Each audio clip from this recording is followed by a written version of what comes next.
Every once in a while I see a historical oddity that makes me think, why didn't I know about this sooner? The LaFrance M16K is exactly one such piece.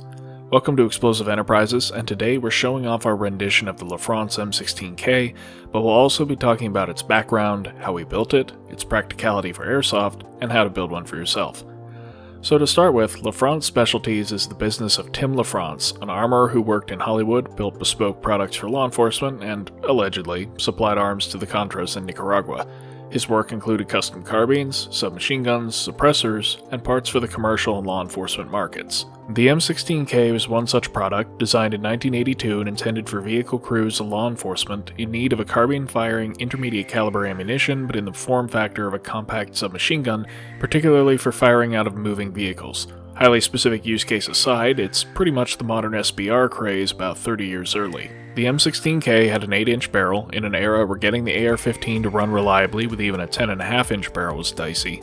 LaFrance designed a unique gas system with the impressively 80s name of Twin Cobra Feed, which uses 2 gas blocks plus an extension tube to delay and restrict the gas impulse to the action. This slows the cyclic rate to make it more controllable, since on ARs the rate of fire tends to increase the shorter the barrel is, and it buffers the flow of gas for smoother and more reliable cycling. Additionally, it features a peculiar sight setup in which an aperture is welded to the front of the carry handle and used with the existing rear sight. This is intended for quick acquisition at short range, and LaFrance went through a couple of different iterations on the design. Other interesting elements of the gun include the use of an early Vortex flash hider, reducing the significant muzzle flash of .223 through such a short barrel, handguards made by simply modifying full-size M16 handguards, plus a custom handguard cap, and a chromed bolt carrier. Otherwise, it's all off-the-shelf parts, using either a slick side upper receiver or an A1 with the forward assist, and the lower receiver is exactly the same as the 70s and 80s Colt carbines, such as the XM177 or Colt 653, using the early aluminum Car 15 stock rather than the later plastic equivalent first seen on the 723 carbine. Most of these parts were coated by LaFrance with a dry film lubricant, giving them a medium gray reminiscent of earlier Colts. Despite its technical achievements, it appears to have been a commercial failure, and nowadays is best known for a handful of brief appearances in films.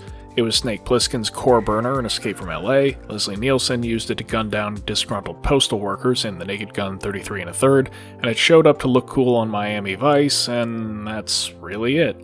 There aren't even any videos on YouTube of the originals, just modern clones. So let's get into how we built our replica.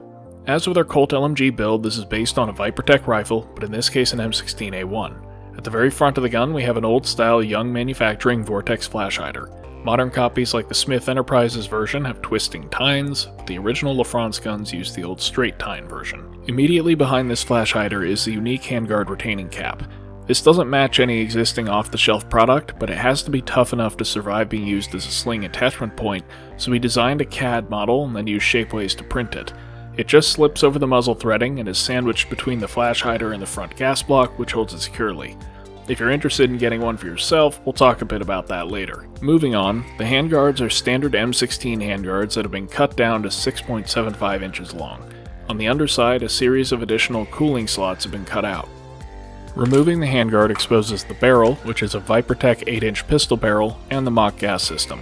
We've simplified this arrangement slightly as it is purely cosmetic on an Airsoft replica, but you can see that there are 2 gas blocks with a stub of gas tube from the front connecting to the rear one, which then goes to the receiver. The receiver itself is a Luth AR slick side upper receiver, which has been modified to function with the Vipertech M16A1 lower receiver.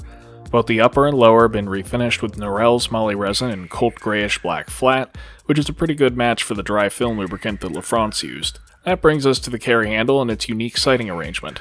The front sight consists of 2 sizes of aluminum tubing cut to shape and nested, and the whole assembly was epoxied with a spacer onto the carry handle. This spacer was necessary to get the correct height for the sight, because as you may notice there is no provision for vertical adjustment besides using the 2 different apertures on the rear sight. For the bolt carrier, unfortunately Vipertech is not able to offer chrome plating at the moment, so we polished the parkerizing off. Leaving steel parts in the white is certainly not ideal, but as long as the carrier is kept greased, it will not develop rust. Next, the pistol grip is a normal M16A1 pistol grip, which fits the Vipertech receiver without modification. And the stock is a reproduction aluminum Car 15 stock on a more modern buffer tube. The tube is also refinished with moly resin, but is showing wear from use. One element here that is visually incorrect is the use of a modern-style castle nut to secure the buffer tube, as it should have the old-style carbine lock ring, but at the moment those lock rings are rather difficult to find, and to be clear, it's purely a visual distinction. So now we get into how it handles. When starting this project, we were curious to see if building an airsoft replica would yield any insight into why the real thing was unsuccessful, and having fielded this for airsoft has given me a better understanding. So let's start with weight. Without a magazine, this M16K replica weighs just under 5.5 pounds unloaded. For comparison, an M16A1 weighs about 6.5 3/4 pounds.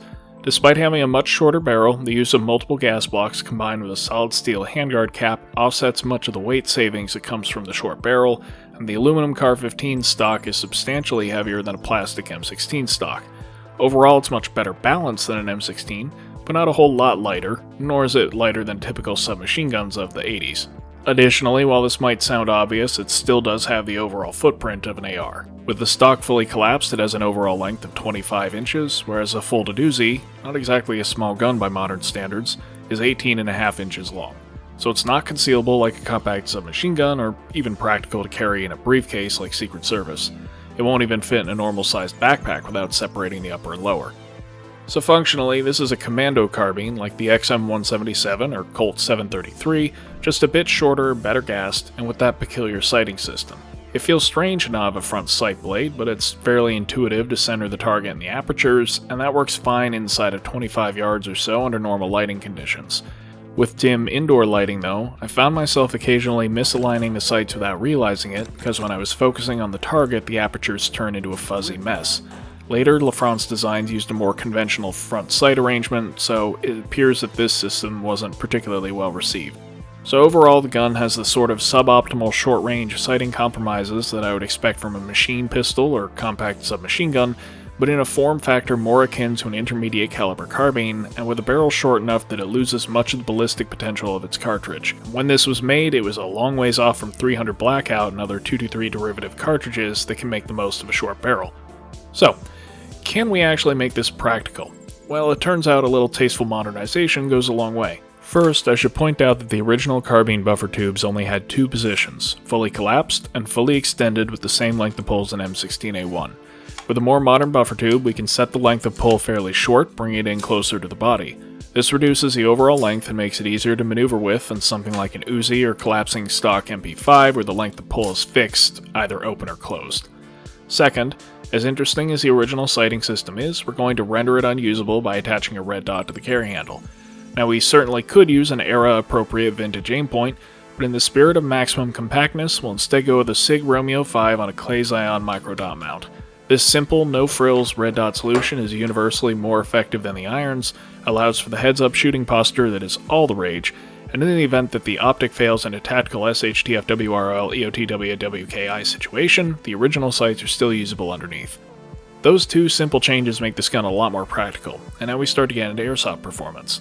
With the gun's overall small size, 20-round magazines are a natural fit, and I use a mix of Vipertech magazines as well as Pro-Win mags intended for the Western Arms system.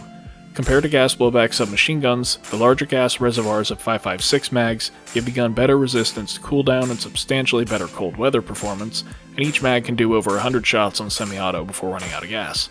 Now, one of the key characteristics of the real M16K is the reduction in fire rate provided by the gas system. Wikipedia says, unsourced, that the gun cycles at the same fire rate as a full-length M16, but it also says that a full-length M16 cycles at 650 RPM, which is absolutely not true. But either way, the point is that it has a more controllable fire rate than the 1200 plus RPM typical to AR pistols, so we tried to translate that idea into airsoft. With a Western Arms recoil spring, which is weaker than the stock Vipertech one, and Pro-Win magazines, which are relatively low output, the cyclic rate is about 650 RPM at room temperature. That combination of a weaker spring with the already heavy Vipertech bolt carrier group produces quite a bit of felt recoil, as well the short barrel makes it very loud, with the flash hider ringing like a tuning fork after every shot. It's tremendous fun to shoot and very distinctive in an indoor arena. On full auto, the low rate of fire helps to limit the effects of cooldown, and it has no problem dumping an entire magazine at a time. Overall, it does everything a close quarters carbine needs to, so despite its historical failings, it fulfills a very useful niche in my collection. Anyways, if you want to make an M16K for yourself, the only parts that don't have airsoft equivalents are the front sight and handguard cap. The front sight is pretty easy to DIY, but the handguard cap is a little trickier. Fortunately, we've been able to share two designs through Shapeways, one for 14mm barrel threading and the other for 1/2 by 28, and these should make building an M16K a lot easier. Additionally, if you don't want to permanently modify a receiver to incorporate a front sight, Booligan Custom Gunworks, yes, that Booligan, has released a 3D printable front sight that clamps onto an unmodified receiver. Besides the sight and handguard cap, everything else is either off the shelf or basic modifications, so we trust that you should be able to piece together the remainder. Of course, if there's anything we missed, or if you have any general questions or comments on the build, let us know down in the comments. And as always, thank you for watching.